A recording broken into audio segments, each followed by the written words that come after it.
Muy buenas noches, queridos apologistas, apologistas de toda Latinoamérica y quizás, ¿por qué no?, de otras partes del mundo. Aquí estamos nuevamente en un espacio, separado para la charla, para el diálogo, para el debate, para el análisis, para poder pensar, para poder profundizar en determinados temas que muchas veces no tenemos los espacios necesarios para poder llevar este tipo de diálogos y conversaciones a cabo. Entonces, por eso es que fue creado este humilde espacio llamado Rincón Apologético.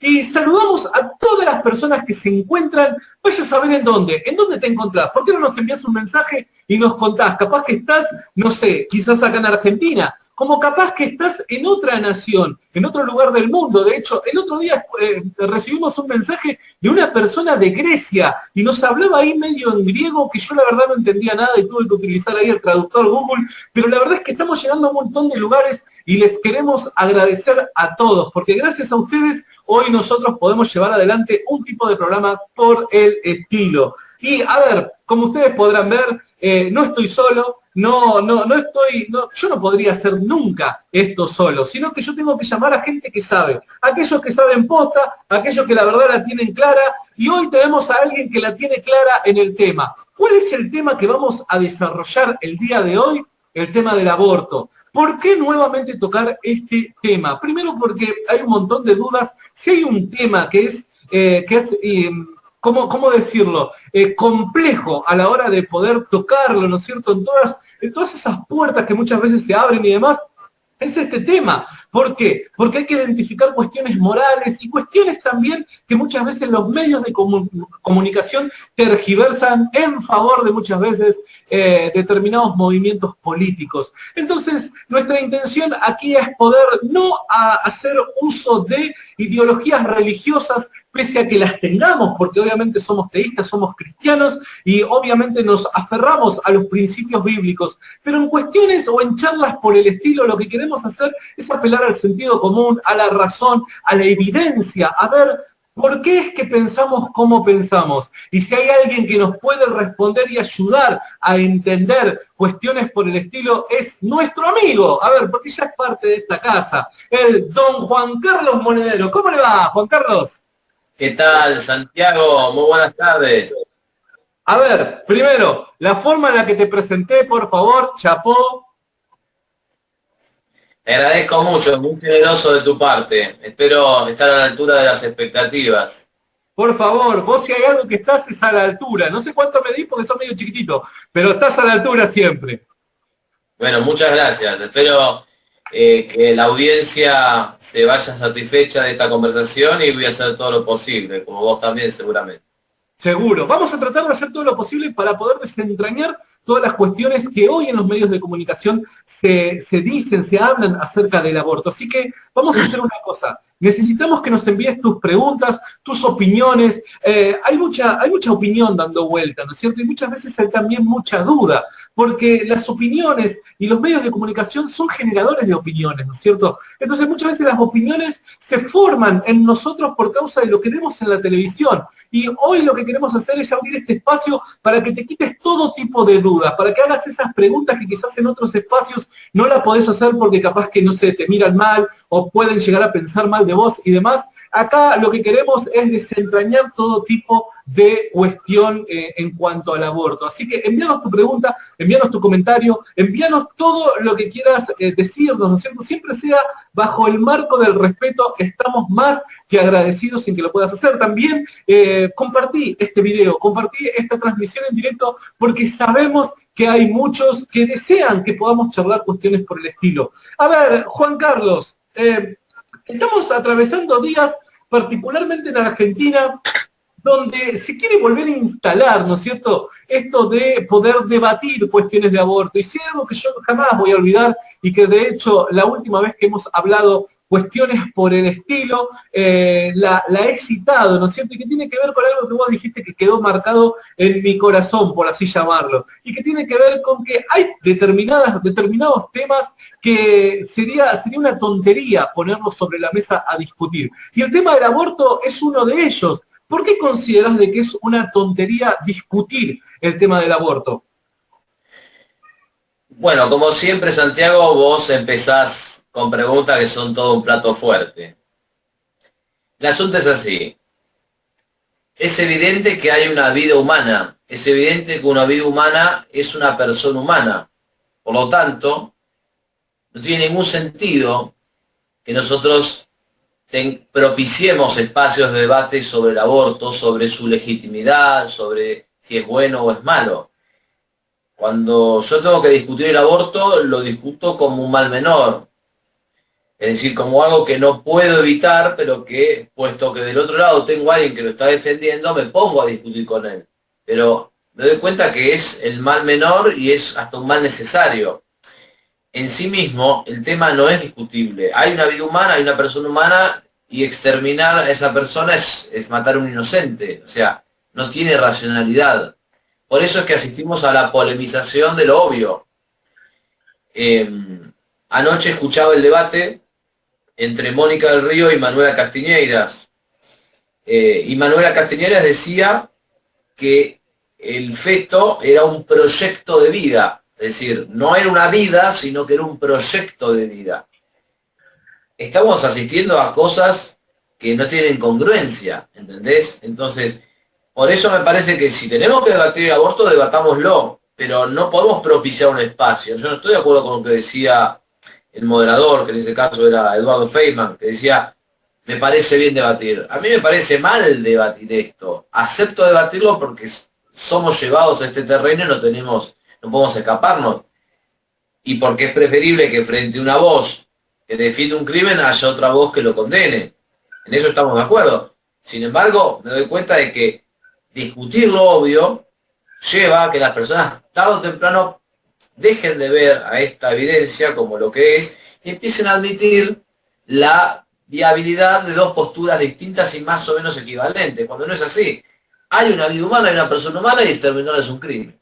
Por eso ahora, no suscribo en absoluto, Santiago, no suscribo en absoluto la idea de que todo es opinable. Hay cosas que no son opinables y esta es una de ellas, sin duda. Totalmente, totalmente. Creo de que esto termina siendo, y creo que es obvio, ¿no es cierto?, resultado de esa idea relativista que ha tratado de meterse dentro de la sociedad, ¿no es cierto? Qué rico tomar un mate ahora, ¿por qué es que me haces eso?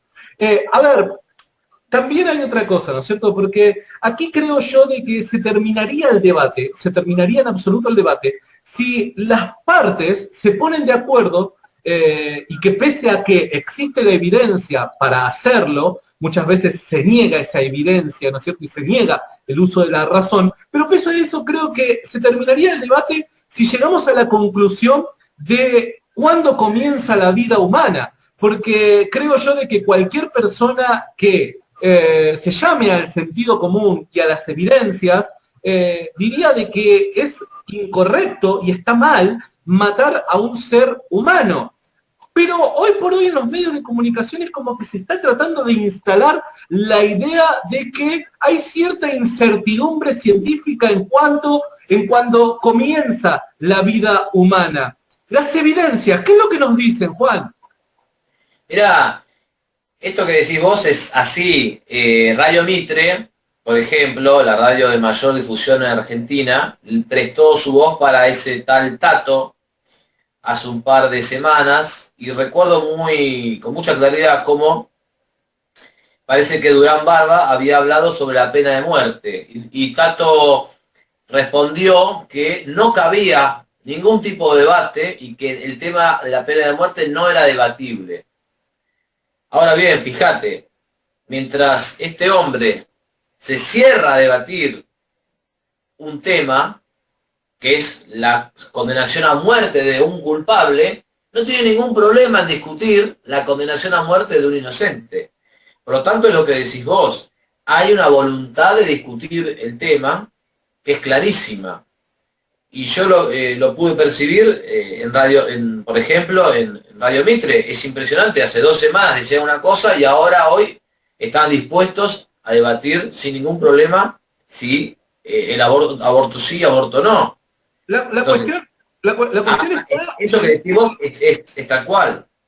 La cuestión está en el hecho de deshumanizar a lo que se está gestando en el vientre materno, creo yo, ¿no es cierto?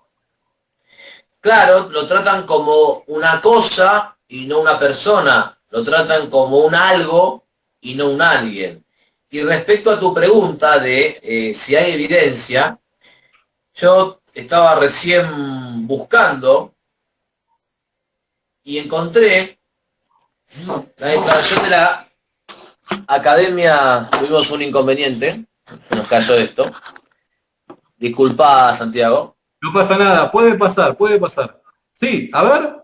La declaración de la Academia Nacional de Medicina, 1994, Ajá. que fue, su opinión fue requerida acerca del aborto provocado. Y dice claramente, la vida humana, estoy citándola, Santiago, la vida humana comienza con la fecundación. Esto es un hecho científico con demostración experimental. No se trata de un argumento metafísico o de una hipótesis teológica.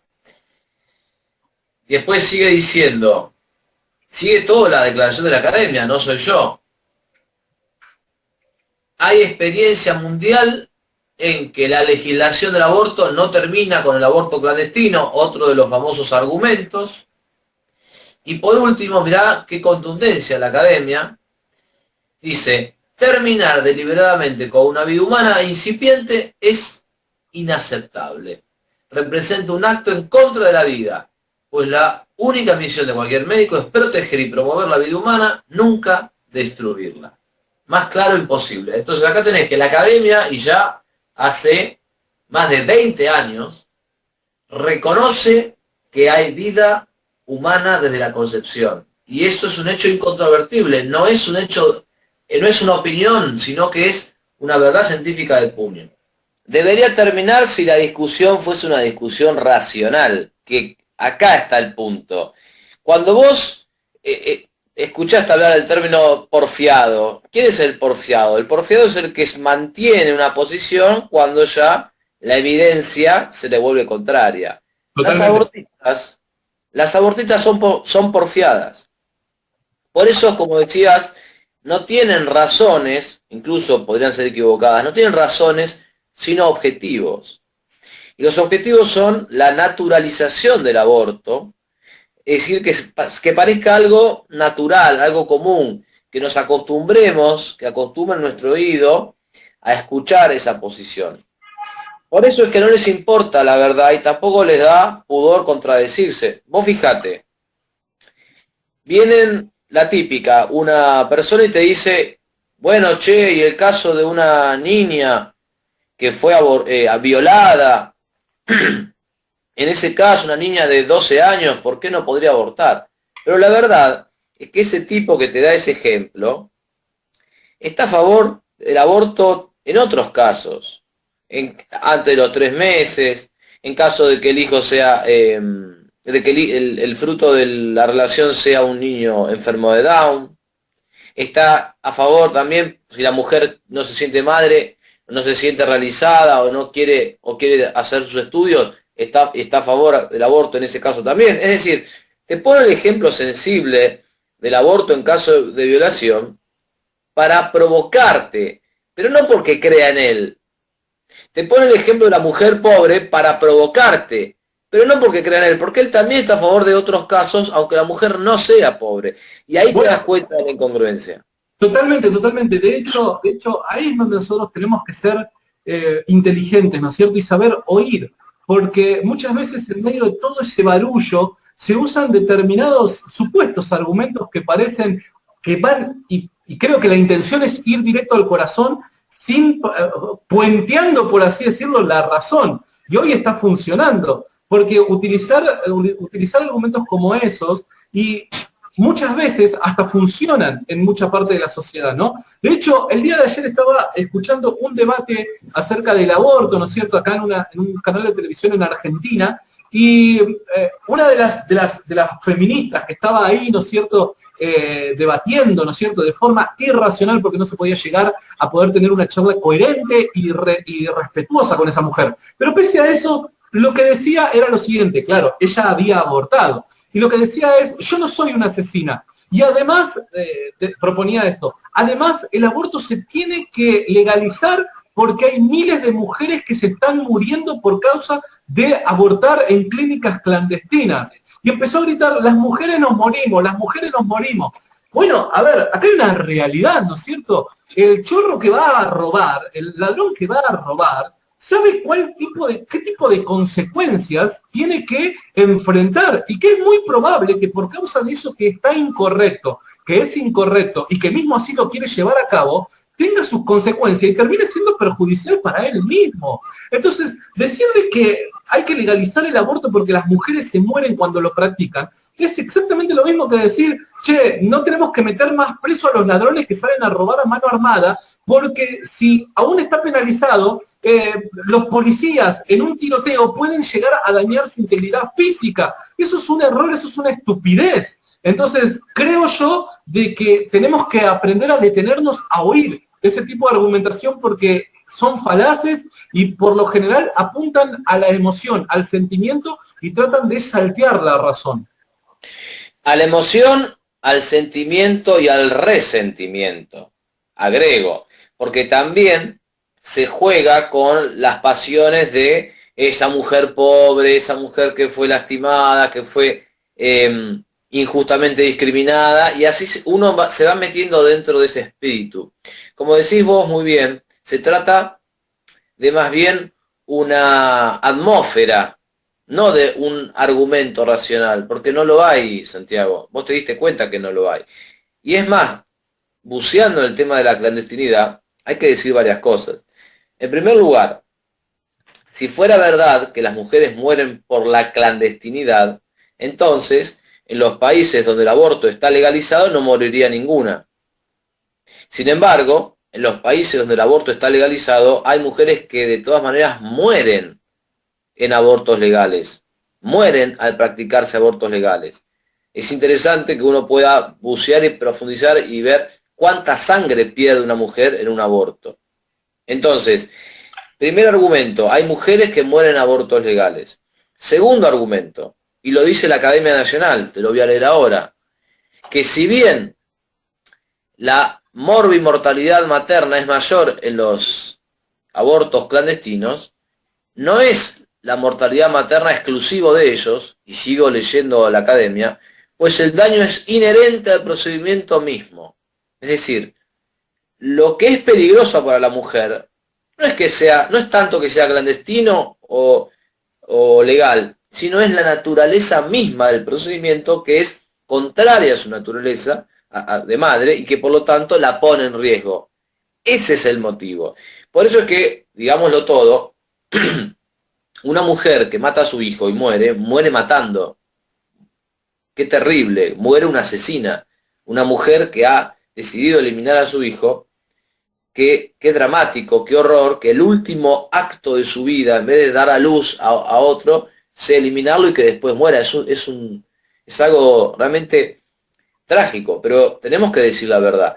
La verdad es que si la vida humana es inocente, quien la elimina es un asesino. Y hay una gran responsabilidad, no solo en la madre, sino también en el médico, que como dice el artículo 86 del Código Penal, el aborto es un abuso de la ciencia médica, un abuso del arte médico y está tipificado en la parte de delitos contra la vida. Esto es muy importante.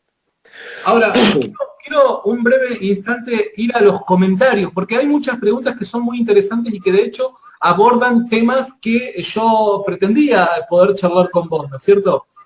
Primero quiero destacar aquí un saludo que nos envía, dice Luis Álvarez. Hola, saludo desde Bélice. Desde Bélice nos están viendo. Sigan adelante con este trabajo. He aprendido mucho con sus transmisiones. Muchísimas gracias. También la Sel Manuel nos envía saludos desde Paraguay, como también Alexandra Rivas, saludos desde República Dominicana. Un saludo para todos. Pablo Soto nos envía saludos desde Costa Rica. Joseph Correa Erazo, amigo de ambos a través de las redes. Hola, saludos Santiago y Juan Carlos. Pero hay varios varios comentarios, ¿no es cierto? Yo he dejado, para los que se han sumado a la transmisión ahora, yo he dejado ahí en medio de los comentarios un link que te lleva a la Academia Nacional de Medicina de Buenos Aires, donde hace la declaración que Juan Carlos hace un ratito hizo acerca de cómo la ciencia, ¿no es cierto?, lo que declara es que desde el momento de la fecundación ya hay vida humana. Santiago, te corto un segundo. Por eso lo que dijo La Nata en estos días, y en Radio Mitre, que hoy lo volvió a ratificar, es de una, yo no diría ignorancia, porque La Nata no parece un ignorante, pero es de una falta de escrúpulos enorme. Él no puede decir que la vida comienza 2 semanas después de la concepción. Es una barbaridad y es una falta de respeto a todos sus oyentes que Jorge La Nata diga eso al aire. Sí, totalmente. Dice José Luis Gómez, todos estamos atravesados por ideas, filosofía, fe, pero parece que si sos creyente te quieren ridiculizar. La realidad es esto, ¿no es cierto? Y que acá es donde creo yo, ¿no es cierto? Y Juan Carlos podrá decir si esto es así o no, ¿no es cierto? Pero creo que acá la falacia que muchas veces cometen en contra de los cristianos que están en contra del aborto es una falacia de crear un hombre de paja, ¿no es cierto? ¿Por qué? Porque lo que terminan haciendo es decir, bueno, vos tenés tal postura, pero por causa de tu fe, por causa de tu ideología, los preconceptos que vos tenés y demás. Pero no se dan cuenta que nosotros, pese a nuestra fe y todo eso que sí declara en favor a la vida y en contra del aborto, pese a todo eso, nosotros lo que estamos haciendo es utilizar la razón y tratar de comprender lo que la evidencia científica hoy nos dice. Entonces creo yo de que cometen una falacia en contra de los cristianos, ¿verdad? Mirá, coincido fundamentalmente con vos, Santiago, y agrego que estas personas dicen que nosotros respondemos a nuestras ideas desde un determinado pensamiento, pero ellos responden desde otro. Es decir, ellos hablan desde el laicismo, desde el liberalismo, desde el materialismo, desde la ideología de género, desde el constructivismo. Entonces, no se trata de si tenemos o no un pensamiento de fondo, se trata de cuál es la verdad. Y yendo al punto, como decía vos muy bien, la verdad es que si hay vida humana, hay persona humana y su existencia debe ser intocable. No podemos matar a un inocente. Y ahí termina toda la cuestión. Totalmente. Acá Pablo Torres, una persona que siempre nos sigue, ¿no es cierto? Agradecemos siempre sus comentarios que son tan respetuosos, pese a que muchas veces no compartimos las mismas ideas, pero le agradezco mucho porque siempre nos sigue y es muy respetuoso a la hora de plantear sus ideas. Y dice Pablo Torres, existe una condición enencefalia del feto, que son criaturas que no tienen cerebro y mueren pocos minutos después de nacer. ¿Estos fetos tienen alma y se debe obligar a una mujer a cargar con un feto que no va a vivir? Acá hay un tema, ¿no es cierto?, que pese al hecho del alma, nosotros podríamos hablar también acerca de eso, pero el hecho de que el ser humano que está ahí adentro no tenga cerebro, no quiere decir que deja de ser un ser humano. ¿Se entiende? El cerebro a un ser humano no lo constituye como ser humano. Es una deformidad, es un caso excepcional, pero el tener cerebro a vos no te constituye como ser humano. Creo que es así, ¿no es cierto, Juan Carlos? Acá hay dos preguntas en lo que dice Pablo Torres. Él pregunta si tienen alma y si se debe obligar a una mujer a cargar con un feto que no va a vivir. Primero, ¿tiene alma? Voy a responder la segunda pregunta, perdón. Primero, ¿tiene alma? Respuesta sí. Totalmente. Tiene alma porque el alma se llama alma a lo que es principio de vida. Y ese niño, mientras esté vivo, tiene vida. Así que tiene alma, Pablo. Segundo, preguntá si se debe obligar a una mujer a cargar con un feto que no va a vivir. Acá hay una cuestión muy delicada, que parte de un principio moral que dice que el fin no justifica los medios. Es decir, nosotros no podemos cometer un mal para obtener un bien. Entonces, no podemos matar a un inocente, aun cuando la probabilidad y el conocimiento médico que tenemos sobre esa persona implique que vaya a morir dentro de pocas semanas, pocos minutos, pocos meses. Es decir, yo no puedo matar a un inocente. La ley moral me obliga a respetar esa vida, aunque yo crea o aunque el conocimiento médico me diga, mira, este feto va a vivir poco. No lo puedo matar. O sea, es intocable. Yo no tengo, eso no me da a mí el derecho de matar a un inocente. El hecho de que esa persona vaya a morir pronto, porque es una persona ese niño con anencefalia, no me habilita a mí a matarlo, porque una cosa es que muera por causas naturales, otra cosa es que yo le aplico un acto deliberado, voluntario y consciente, que yo termine con su vida. Son dos cosas distintas, Pablo. Totalmente, totalmente. Que ese caso también se podría comparar con personas que están en coma, ¿no es cierto? Que están inconscientes y que si se las desprende de los aparatos que muchas veces las mantienen con vida, termina muriendo. Entonces, creo yo de que hay que analizar bien la cuestión y vuelvo a repetir, muchas veces este tipo de planteos son por causa de deshumanizar a la criatura que se está gestando, pese al tamaño, pese a la formación y demás, estamos deshumanizando. Entonces lo estamos, como bien decía Juan Carlos, tratando como cosa, en vez de tratarlo como un ser humano. Entonces, ese ejemplo si no aplicaría también para muchos otros, ¿no es cierto? Así es. Y acá este comentario también quiero hacer mucho hincapié, porque era algo que vos querías aclarar, Juan. Dice Lacel Manuel, en Argentina es legal el aborto en caso de violaciones y si pone en peligro la vida de la madre, pero igual quieren despenalizar en todos los aspectos. Juan, vos me aclaraste un poquito este tema, ¿no es cierto? Porque yo tenía también esta confusión también. Primero, Lacel Manuel, le debo decir que no es así.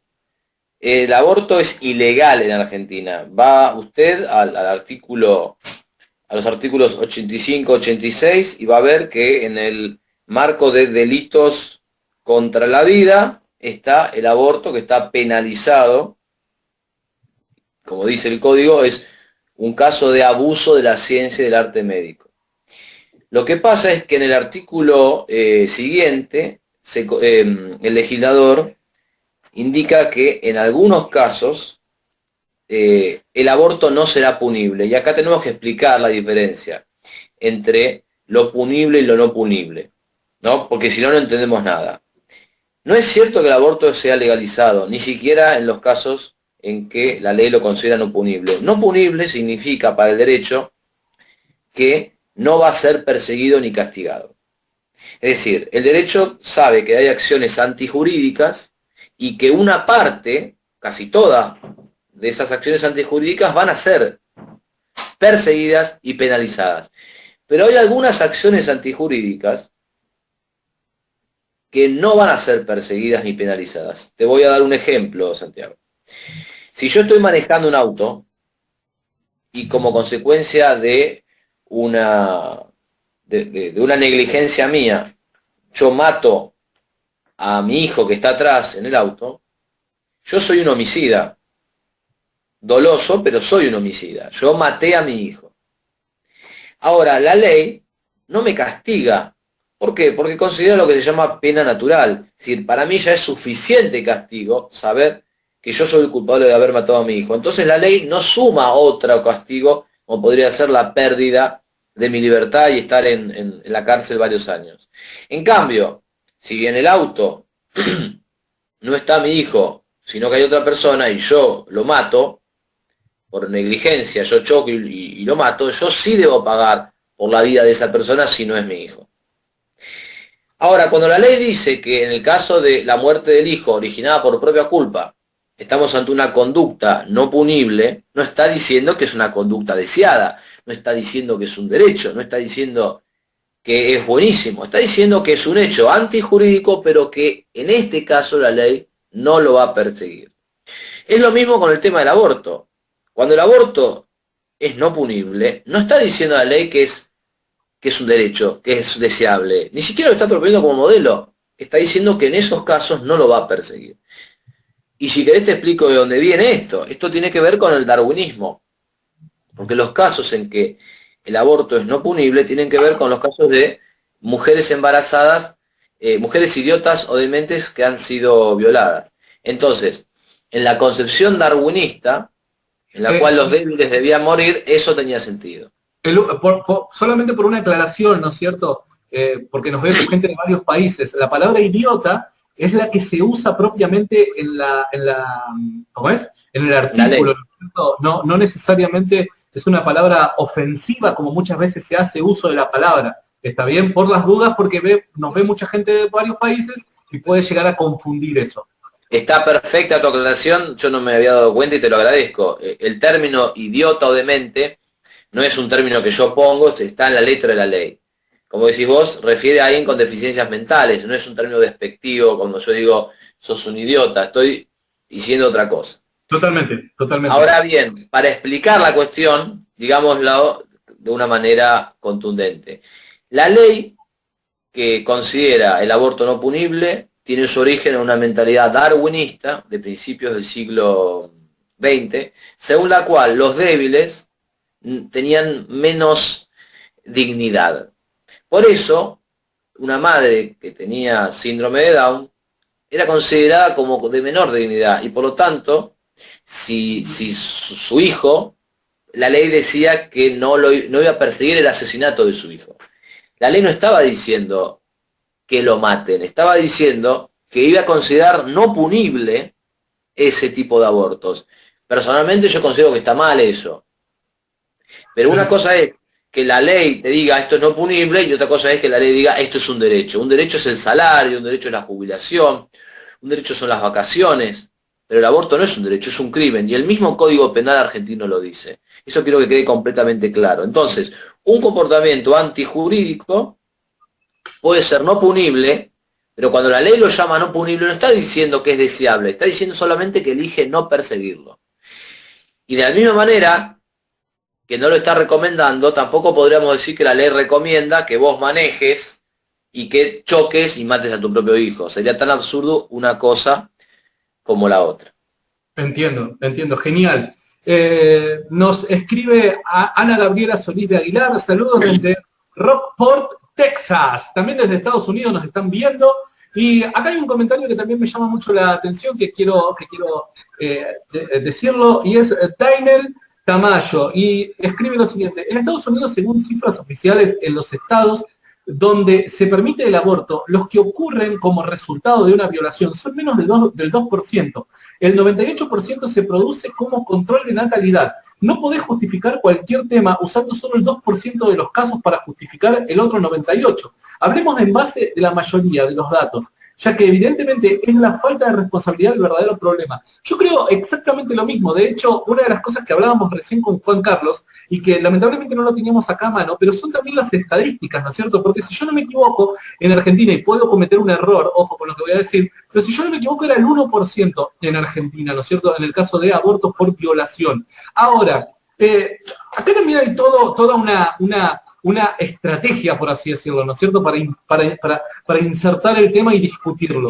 Es que se usan los casos excepcionales para poder generalizar y traer, ¿no es cierto?, a conciencia a la gente de que el aborto es la medida más viable para poder proteger a la mujer que lo practica y demás, ¿no es cierto? Entonces, yo creo de que acá es donde uno se tiene que detener ante los números, porque si los números, y ustedes van a ver en los medios de comunicación, los casos que se utilizan son las mujeres que son violadas, ¿no es cierto?, y quedan embarazadas, las personas con discapacidad que son violadas también y quedan embarazadas, las mujeres que corren grave riesgo en su vida por causa del embarazo y demás. La pregunta es, ¿qué cantidad de gente, de todos los que se practican abortos, qué cantidad de gente cumple con esos requisitos? Y cuando vamos a los números, vamos a ver que las cantidades son ínfimas. Ahora, generalizar y decir, bueno, el derecho de la mujer es abortar porque están muriendo, es un error garrafal, porque, a ver, las estadísticas nos muestran de que la mayor cantidad de mujeres que cometen aborto no es por ninguna de estas causas, sino que obviamente tendrá sus causas personales, pero que no justifican asesinar a un ser humano en desarrollo. ¿Se entiende? ¿Vos qué opinás, Juan? Hay una base en el comentario de Dainel Tamayo, no una base que él acepte, sino una base que él denuncia, que me parece importante ponerla a la luz y desenmascararla. no importa cuánta gente realice un comportamiento, la cantidad no es un índice de la moralidad de un acto. Es decir, hoy en día sabemos que demasiada cantidad de gente genera tantas prácticas, que hay cientos de miles de abortos, pero aunque hubiese uno solo, hubiesen 1.000.000, lo que sea, no pasa por la cantidad. Nuestro problema es que este tema se vuelve objeto de discusión porque nos impresionan los números. Y ahí es donde tenemos que empezar a curarnos. Tenemos que empezar a no tenerle miedo a los números. Sean pocos, sean muchos, no tenerle miedo a los números. Primera cosa. En segundo lugar, seguramente los oyentes conocen el caso de Bernard Nathanson. Cuando Bernard Nathanson se convirtió, una de las cosas que dijo era que las campañas abortistas se basaban principalmente en la mentira acerca de los números. Es decir, ellos saben que mienten. Es decir, ellos inflan cifras, ellos inventan cifras, ellos exageran. ¿Para qué? Para lograr un impacto mediático. Entonces multiplicaron cifras por 10, por 15, por 20, que es lo mismo que pasa con la famosa cifra de los 400.000 abortos en Argentina, absolutamente incomprobable y absolutamente inverosímil. Pero entonces, para mí acá hay dos cosas. Primero, no dejarnos impresionar por los números. Y segundo, ver que los abortistas recurren a la mentira como forma de prédica y su discurso está atravesado por la mentira. Entonces, ¿cuál es la credibilidad de esta gente? Es nula, es nula. Y te voy a decir algo más. Respecto de el hecho de si es violada, si no es violada, tampoco ellos mismos terminan de creérselo a fondo. Por esto que te decía antes, si vos estás a favor solamente del aborto en caso de violación, se vuelve irrelevante si la mujer es pobre, se vuelve irrelevante si el feto tiene encefalia, se vuelve relevante si el chico, el embrión tiene 3 meses o 3 meses y medio. Importa solamente si es el caso de violación. Por eso ahí te das cuenta de que no creen ellos mismos ni en su propio discurso. Ahí es donde hay que desenmascararlos. Ahí es donde hay que apuntar. Entiendo, totalmente. Yendo a otros comentarios, y quiero ir a 2 y luego te quiero hacer algunas preguntas más si tenés un tiempito más, Juan. Sí, adelante. Pablo Soto nos escribe, si no me equivoco, la enfermedad amiotrópica no tiene cura. La persona morirá sí o sí. ¿Lo matamos ya porque igual va a morir? Pablo, bueno, están en una discusión ahí, pero a ver, no me quiero meter específicamente en el caso que Pablo Soto presenta, pero sí, acá hay una realidad, ¿no es cierto? Hay un montón de enfermedades o padecimientos donde se sabe que el ser humano va a morir. Ahora, la cuestión es la siguiente, ¿no es cierto? Y acá obviamente es inevitable hablar de cuestiones morales porque el tema abarca lo moral, ¿no es cierto? ¿Hay que matarlo o no hay que matarlo? En definitiva, ¿se puede matarlo? ¿Se puede cortar? Entonces, acá me parece... Pero vos te das cuenta, Santiago, que estamos en un nivel de demencia en el discurso en que nos preguntamos si hay que matarlo o no. Ahí está el problema. Yo creo que una de las cosas más importantes que tenemos que hacer es recuperar el sentido común. Decía Aristóteles decía que el que pregunta lo obvio no merece una respuesta, sino que merece un castigo, ¿no? Por eso el que pregunta si la nieve es blanca no hay que responder. Hay que castigarlo, o hay que por lo menos mostrarle que pregunta por el solo hecho de porfiar. Yo creo que acá pasa lo mismo. No tenemos un derecho sobre la vida y la muerte, no podemos hacer eso. Fíjate que en la ley moral habilita que vos mates a un agresor que te va a matar a vos. Pero yo no puedo ir a matar. Ahí en ese caso está justificado, es homicidio en legítima defensa. Pero yo no puedo ir a matar a otro porque piense que su vida o sea, no puedo adelantar ese proceso. Totalmente. Eso va a ocurrir cuando ocurra. No lo puedo adelantar yo. No tengo ese derecho. Y mira qué interesante esto. Por un lado, se suele decir que no se sabe bien, que bueno, que no sabemos bien cuándo comienza la vida. Pero entonces yo diría, si no sabes cuándo comienza la vida, ante la duda, no actúes. Ellos ante la duda actúan. Entonces ahí ves una nueva incongruencia. Entonces, si ellos realmente creyesen que no saben cuándo comienza la vida, dirían, bueno, yo no, por las dudas no aborto, porque si yo aborto y había una vida, la exterminé para siempre, es irreversible, no puedo dar marcha atrás. Está muy bueno. Te das cuenta de la falta absoluta de escrúpulo moral en esta gente. Totalmente, totalmente. Y muy buen ejemplo y te lo voy a robar. Pero además, muchas veces este tipo de movimientos, ¿no es cierto? Porque estos movimientos son esos que muchas veces se catalogan como progre, ¿no es cierto? Avanzar, tenemos que tener mente abierta, salir de las estructuras medievales que muchas veces el cristianismo nos supo dar y demás, ¿no es cierto? Ahora, aquel que tenga un poquitito nada más de conocimiento histórico, sabrá de que antes de que el cristianismo impacte en la sociedad, la medicina, ¿no es cierto?, aquellos que ejecutaban en aquel momento lo que se conocía como medicina y se les llamaba médicos y demás, eran aquellas personas que tenían un criterio moral bastante interesante, por así decirlo, y nosotros hoy lo juzgaríamos, ¿no es cierto?, por cometer actos inmorales, porque de hecho, aquellos médicos que supuestamente tenían las herramientas como para poder salvar vidas y demás, cuando anticipaban la venida de plagas o de enfermedades que podían llegar también a perjudicar su propia integridad, lo que hacían era irse y abandonaban a las personas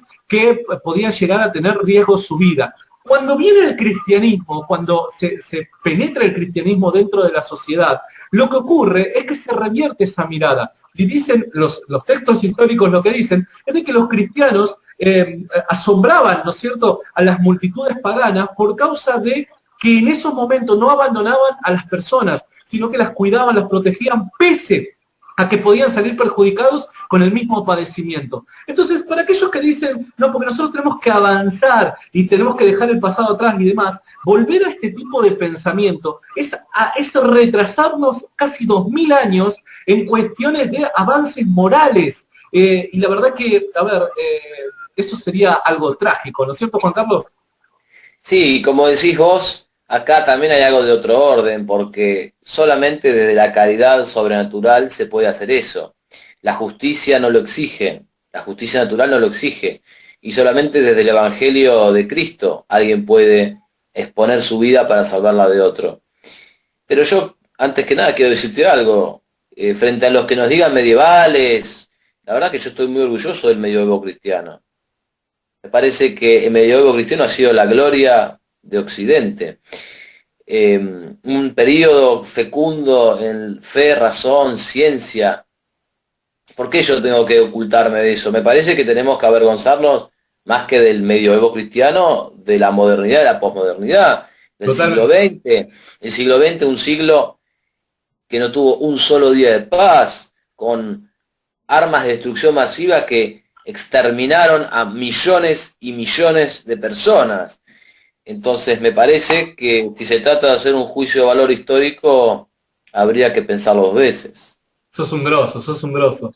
Dice Pablo Torres, nuevamente, si desarrolláramos políticas solo si la mayoría la necesita, no tendríamos rampas para personas en silla de ruedas, ni sistemas de pensiones. Si el 2% necesita un servicio, el Estado debería de dárselo. Pero esto es un ejemplo, esto es una analogía errónea, es gravemente errónea. ¿Por qué? Porque en el caso que vos estás citando, Pablo, particularmente lo que ocurre es que ese 2% necesita un tipo de asistencia en beneficio tanto de su propia vida como así también de la sociedad. El poder nosotros brindarle los recursos para que las personas discapacitadas, pese a que sean el 2%, puedan llevar a cabo una vida lo más normal posible, eso beneficia a la sociedad. El aborto no beneficia a la sociedad o a la comunidad, sino que obviamente destruye la vida. Y acá es donde está el grave error de esta analogía.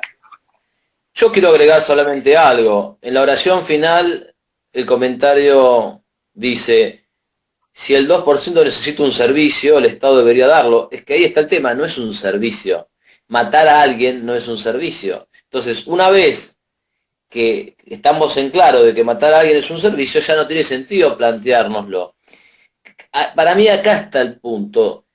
El discurso abortista nos mete en discusiones pequeñas, mediocres, en pseudo debates. ¿Aborto legal o ilegal? Bueno, pero si es legal va a morir menos mujeres. y si es ilegal, la clandestinidad se las va a comer a todas. No, no, lo que tenemos que hacer es determinar la naturaleza del aborto. ¿Qué es? Antes que nada, antes que discutir nada, ¿qué es? Una vez que determinamos que abortar es matar a un inocente, la otra discusión no es que se resuelve, se disuelve, Santiago, porque ya no tiene sentido. No tiene sentido si vamos a darle la capacidad de matar a un inocente a los pobres o a los ricos, al 2% o al 3%. El problema se disuelve por el propio peso de la evidencia. Tenemos que apuntar a eso. Totalmente, totalmente. Por una cuestión de que avanzó la hora, no voy a por ahora tocar más comentarios, ¿no es cierto? Ahora, una de las cosas que a mí me llamó mucho la atención de la vez pasada que estuvimos hablando, que no particularmente, perdón, no específicamente hablamos de aborto, pero sí dentro de nuestro diálogo profundizamos un poquito al respecto. Vos hablaste de dos cosas, ¿no es cierto?, que tienen que ver, están vinculadas. Primero, el uso del lenguaje, ¿no es cierto? Cómo muchas veces se tergiversa el uso del lenguaje para que no sea tan chocante, ¿no es cierto?, algo que se está queriendo decir.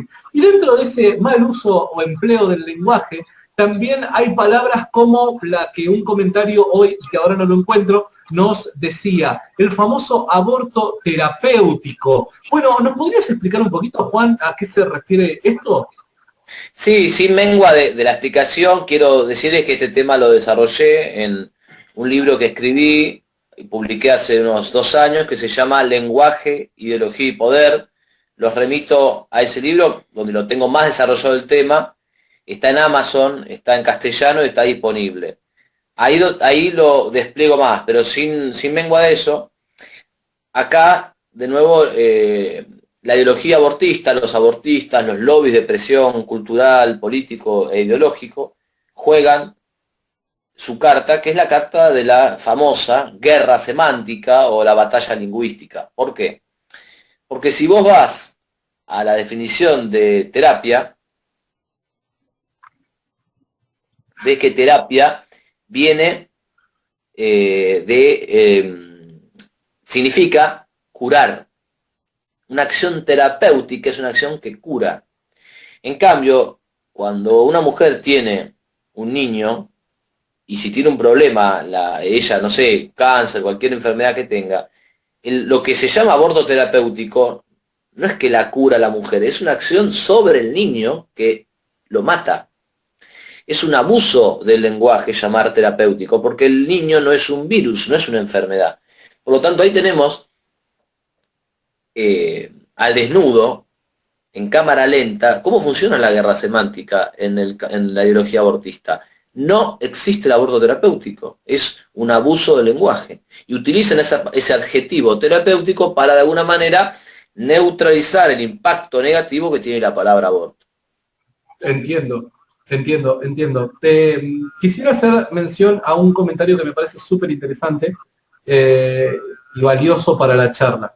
Dice Álvaro Villarruel Cisternas, con el respeto que me merecen ustedes, bueno, ¿cuán fácil es ser moral estando lejos del problema?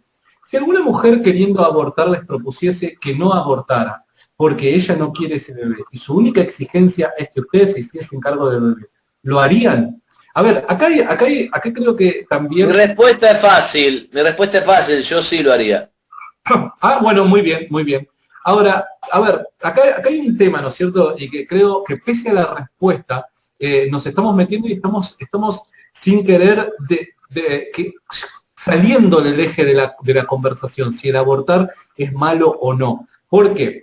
Porque primero, y la realidad argentina nos dice eso, de que hay una larguísima lista de espera de padres que quieren adoptar. Es larguísima. Y lamentablemente la burocracia del Estado y de un montón de cuestiones que tienen que ver con aprobaciones legales y demás no permiten que personas puedan adoptar de una forma más fácil. Entonces, cuando hablamos de que una mujer, ¿no es cierto?, debería de abortar porque si no, ¿qué sería de la vida de ese niño? Porque la mujer no lo puede sustentar o no lo quiere o esto que el otro y demás, es entrar en un error garrafal, porque nosotros es que además, Santiago, enterar la gran lista de espera que Sí. hay. Ahora, más allá de eso, y con esto cierro, más allá de esto, eso no quita, el que se haga cargo uno, que se haga cargo de otro y demás, no quita el hecho de que cometer ese asesinato, el matar a esa vida humana, esté mal, ¿se entiende? Entonces, me parece que... Para mí hay una hipocresía de fondo en el argumento este que vos estás refutando, porque, es decir, yo me preocupo tanto por los niños, por el futuro de esos niños, que los mato. ¿Te das cuenta? O sea, ¿qué será de esos niños abandonados si nacen sin una familia? Bueno, entonces, si me importa tanto esos niños, ¿por qué los voy a matar? O sea, para mí hay una hipocresía de fondo en ese argumento, me parece espantoso. Es decir, para que no sufran mañana, los hago sufrir hoy. Primera cosa. Y segundo, en respuesta a Álvaro, creo que se llamaba, el comentario de Álvaro. A mí lo que me preocupa del desafío de Álvaro no es el desafío de Álvaro. A mí lo que me preocupa es la lógica que subyace en el comentario. Es decir, parece que si estamos cerca del problema tendríamos permiso para no ser morales. Es decir, entonces, ¿qué? Viene un tipo a mi casa, quiere robarme y entonces yo, como el tipo está en mi casa, bueno, puedo agarrar y descuartizarlo y cuando ya el tipo está reducido le puedo dar una patada. ¿Y vos qué sabés, Álvaro? Porque a vos no te robaron, a mí me robaron. A mí me parece que lo grave de este planteo es la lógica que está como en la napa subterránea del comentario. Parece que si nosotros nos pasa algo, tendríamos algún derecho como a hacer una voltereta a la ética, y no es así. Tenemos que tener muy claro eso. Ahora, de hecho, el comentario, y haciendo referencia nuevamente al comentario de Álvaro, es que él en ese comentario presupone, ¿no es cierto? Estamos hablando, y creo yo de que llegamos a un punto en acuerdo, que estamos hablando de la vida de un ser humano. Ahora, el planteo de él es, bueno, ¿cuál será el destino? Si será pobre, si será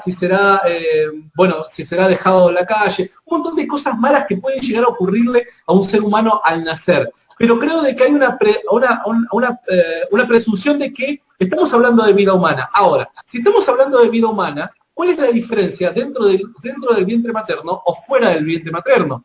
Bajo esa lógica que él presenta, genial, a ver, entonces sería totalmente justificable matar a todos los niños pobres o que viven en la calle para que pobrecitos no padezcan más por causa de la pobreza, por causa de todas las cosas que están pasando. Y eso obviamente se cae de maduro de que no debería de ser así. También, sumando a esto que decís, hay una concepción bastante, no sé si llamarla capitalista, pero sí frívola, de que la pobreza es el mal absoluto. O sea, todo menos pobre. Y yo no estoy tan seguro que la vida de todos los pobres sea más infeliz que la vida de todos los ricos. Creo que hay gente rica que puede ser tremendamente infeliz. Me parece que hay una simplificación enorme en eso. Para empezar, mucha gente rica tiene el problema de la amistad. No sabe si la gente que se le acerca porque son amigos o porque están interesados en sus beneficios. Además, mucha gente rica, al tener mayor control sobre las circunstancias, se aburre muchísimo. Esto lo decía ya el gran Chesterton. Mucha gente rica además no ha desarrollado una cierta musculatura, digamos, emocional, porque ha conseguido las cosas en su vida de manera más fácil que otros, que tenemos que pelearla más. Entonces quizá no tiene tanta resistencia, tanta fuerza interna. Estoy haciendo una hipótesis, pero quiero decir, me parece que dar por descontado que el pobre va a ser un infeliz implica dar por descontado que el rico es feliz. Y me parece que esta idea subterránea del debate es completamente equivocada y por lo menos es muy simplista. Así que yo también la discuto. Ponemos la pobreza como el mal absoluto y no estoy tan seguro de eso. No, totalmente. De hecho, casi todos los días nos amanecemos, ¿no es cierto?, con noticias de suicidios de personas que son súper famosas, que tienen todo el dinero del mundo y demás, y vos decís, y muchas veces entramos en eso que decimos, pero lo tenía todo, y en realidad la felicidad no se basa de lo que tengas en cuanto a lo material. Buenísimo, porque eso te permite a vos seguridad, te permite un montón de otras cosas, pero particularmente la felicidad o la plenitud del ser humano no pasa por eso, sino que pasa por otras cosas. Y es como vos decís, ¿no es cierto? Me parece un error creer de que la pobreza es el peor de los males. Al menos es una simplificación. Desde ya que la pobreza es algo contrario a la dignidad humana, ni hablar de la miseria. Pero plantear que es un mal absoluto o sea, parece como que la riqueza sería el bien absoluto. Ahí es donde esa dialéctica me hace mucho ruido y no me termina de cerrar. Te entiendo. Mirá, vamos a un nuevo comentario y dice, bueno, hablando acerca del tema del mal empleo de las palabras, que son tan incisivo con esto, ¿no es cierto? Dice, ¿qué tal interrupción del embarazo? Es un término bien empleado Juan Carlos? Bueno, este es uno de mis caballitos de batalla preferidos. Ha sido muy aclarado en el campo pro vida. Yo no he sido ni el primero ni el último, lo voy a decir de nuevo porque me lo estaban preguntando, pero es un término que se ha hablado mucho. Interrumpir significa suspender un proceso con la posibilidad de reanudarlo. En el caso del embarazo, vos no podés reanudar el embarazo después de haber abortado. Podés tener otro embarazo, pero ese embarazo no lo podés volver a tener. Por lo tanto, la palabra interrupción cumple su funcionalidad dentro del discurso como una suerte de amortiguador, para que la palabra aborto, que asusta, no pegue tan duro. Bueno, tenemos el amortiguador, tenés ese colchoncito que es interrupción, que bueno, suena un poquito más políticamente correcto, levanta menos la guardia de las personas. Totalmente. La palabra aborto te hace levantar la guardia, la otra pasa, como que pasa, es más fácil que pasa. Totalmente, más fácil de digerir. Exacto. Dice Ian Guerra, un argumento erróneo, en mi opinión, es que ellos, los bebés, no tienen noción de existencia en los momentos tempranos de concepción. ¿Podrían responder a esto? Claro. A ver, acá el problema no es la conciencia, acá el problema es lo que la biología, la genética nos dice de que eso es. ¿Se entiende? ¿Qué es eso? Bueno, la evidencia científica a nosotros nos permite saber de que eso es un ser humano por causa del código genético y por causa de lo que nosotros esperaríamos de que un ser humano sea, hablando biológicamente. Ahora, el caso de la conciencia nada tiene que ver con el ser humano. De hecho, hay muchos casos de seres humanos que están inconscientes, que durante muchísimos años estuvieron inconscientes, y eso no le quita humanidad al ser que está inconsciente. ¿Se entiende? De hecho, volvemos al mismo ejemplo que decíamos hoy, una persona que está en coma, por lo general, la familia, ¿no es cierto?, es la que lucha para que no desconecten esos aparatos y demás, que si les desconectaran todos esos aparatos que lo mantienen vivo, podría llegar a morir. Entonces, el hecho de la conciencia no creo de que sea algo que se deba de tomar en consideración. ¿Vos, Juan Carlos, qué opinás? No, básicamente opino que respondiste muy bien al argumento que Ian propone. Ian lo propone, obviamente, sin creerlo, se nota. Él lo propone a la consideración nuestra. Y creo que respondiste muy bien. La conciencia podrá ser una condición necesaria de la humanidad, no una condición suficiente. De hecho, muchas veces dentro del sueño no tenemos conciencia. A veces sí, a veces no. Y sin embargo, nadie diría que podemos ser asesinados cuando estamos dormidos. O sea, a ver, acá creo que acá lo que está de fondo, Santiago, es que nos damos cuenta que hay una furia homicida. Hay una voluntad de matar, Santiago. Hay un deseo de matar. Y luego hay argumentos que se van ordenando a ese deseo. Es decir, acá hay una furia, hay un deseo oculto y desordenado y sombrío por matar, por asesinar. Luego se echa mano a cualquier cosa, porque ya no importa la verdad, importa la consecución de un objetivo. Y para mí, esto debería llamar la atención de muchos escépticos, porque es el odio del hombre contra el hombre. Y el odio del hombre contra el hombre viene de otro lugar, porque el hombre tiende a amarse a sí mismo. Fíjate que el mismo acto de suicidio es un acto antinatural. Estamos diseñados para amarnos a nosotros mismos, para protegernos. Tanto es así que la ley considera que muchos actos en defensa propia les quita su gravedad por el hecho de que justamente responden a un impulso natural y primario. Totalmente. Pero a lo que voy es que para mí el odio al hombre, el odio del hombre al hombre, viene de más allá del hombre. Y esto me permite introducir una dimensión sobrenatural muy fuerte, que, no me hago cargo de lo que digo, vos sabés que yo soy católico. Para mí acá hay un signo, no es una evidencia, pero es un signo de una presencia demoníaca, porque no puede ser que matar, digamos, que la destrucción de una persona inocente, indefensa, que no te hace nada, ¿entendés? No hay ninguna justificación. Para mí hay un indicio de una presencia de otro orden y es muy fuerte ese indicio. Así que el que lo quiera ver, el que por lo menos se disponga a considerarlo, la puerta está abierta. Totalmente, totalmente. Bueno, hemos pasado la hora de diálogo.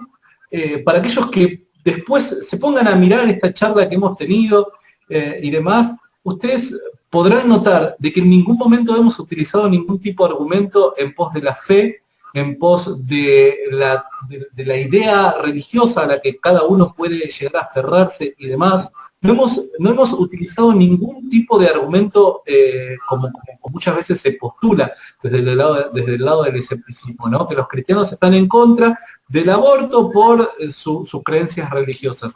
En ningún momento hemos postulado eso, sino que hemos tratado de, por medio de las evidencias, llegar a una conclusión razonable, ¿no es cierto?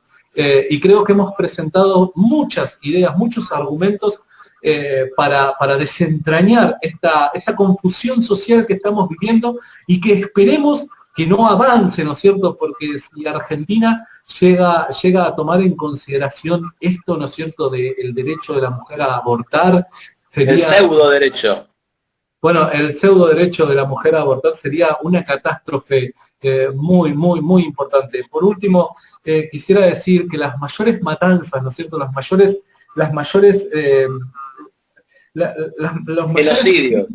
genocidios, no me salía la palabra, los mayores genocidios que ha vivido la raza humana, ha sido siempre como producto, ¿no es cierto?, de deshumanizar a un determinado conjunto de seres humanos. Lo hemos vivido con Hitler, ¿no?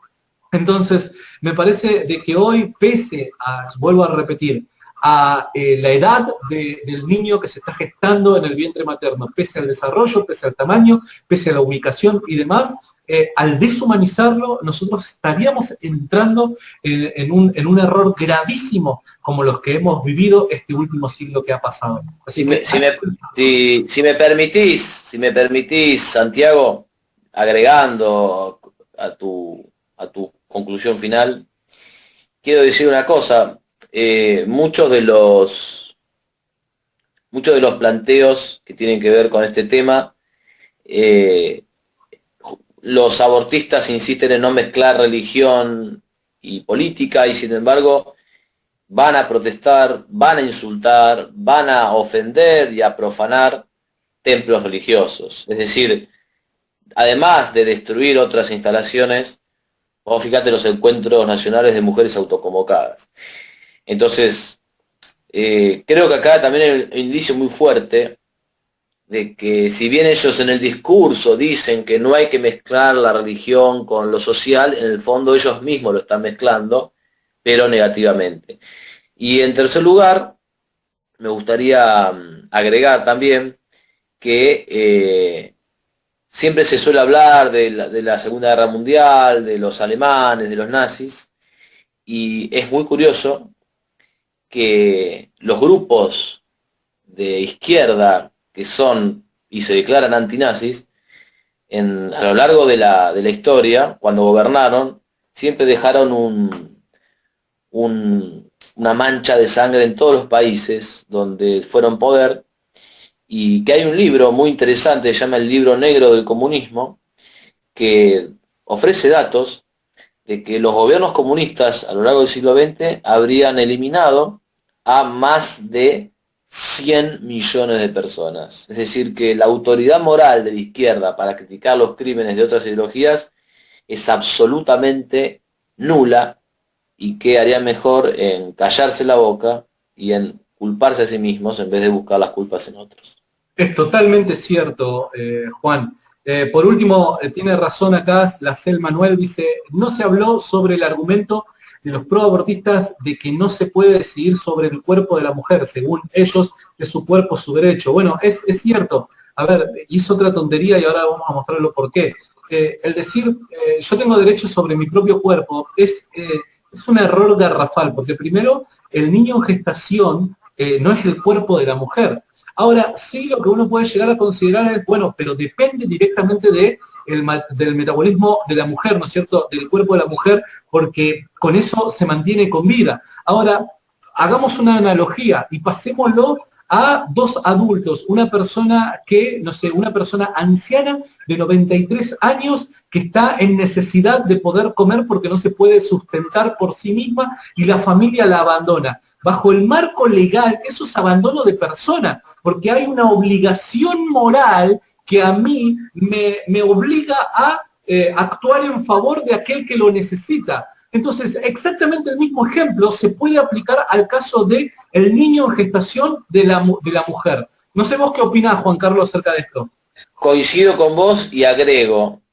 Lo único que tengo coincido y sumo, añado, que si el niño no puede vivir independientemente de la mujer es porque evidentemente tiene vida. Si tiene vida, eliminar esa vida es un asesinato. En la misma palabra está la respuesta. Es como cuando dicen la mortandad materna. Bueno, yo digo, bueno, si hay madre, si hay mortandad materna es que hay madre, y si hay madre hay un hijo, y si hay hijo estamos hablando de una persona humana. Por lo tanto, en el mismo concepto de madre está implicado el concepto de hijo. No hay justificación al aborto. O sea, cada vez que el discurso, que el abortista abre la boca, se contradice, corta la rama que lo sostiene. Y ese es el signo de las ideologías contrarias a la verdad. Creo que más no queda por decir. Por último, no quería dejar este último comentario que ha surgido de Pablo Torres nuevamente. Dice, yo quisiera ver en la discusión, ver la discusión viviendo de mujeres, viniendo, supongo que habrá querido poner, que al final son ellas las que llevan la carga. Para un hombre es muy fácil opinar porque jamás ha estado ni estará embarazado. Bueno, según la ideología de género no opinaría lo mismo, ¿no? Pero primero hay que estar en los zapatos de una mujer antes de opinar. Acá no solo está el derecho a la vida del embrión en gestación, sino también el derecho de la mujer a seguir su vida como mejor le parezca. No tiene ninguna obligación a llevar un embarazo no deseado. Bueno, creo que en la respuesta anterior yo hice una clara objeción al tema de si la mujer tiene que llevar o no en el vientre materno la vida que se está desarrollando, ¿no? Pero solamente, Santiago, por lo menos yo quiero acotar algo a la primera parte de este mensaje, y tiene que ver la discusión. O sea, solamente por incluir a una mujer acá podríamos llegar a la verdad. Eso es un error. O sea, por el hecho de que nosotros no seamos mujeres, no podemos descubrir, no podemos conocer, no podemos hablar acerca de la verdad. Eso es un gravísimo, gravísimo error. Sí, Santiago, pero no, acá hay una cosa muy evidente, que yo sepa, Pablo es un hombre. Entonces yo no sé por qué tanto ese de rajarse las vestiduras. Pablo, vos sos un hombre como yo y como Santiago. Si vos podés hablar, nosotros también. Totalmente, totalmente.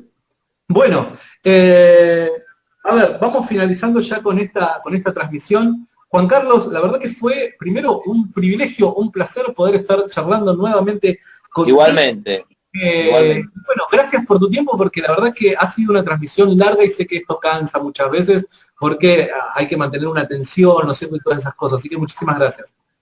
No, gracias a vos, Santiago, ha sido un placer y espero que pronto nos volvamos a encontrar.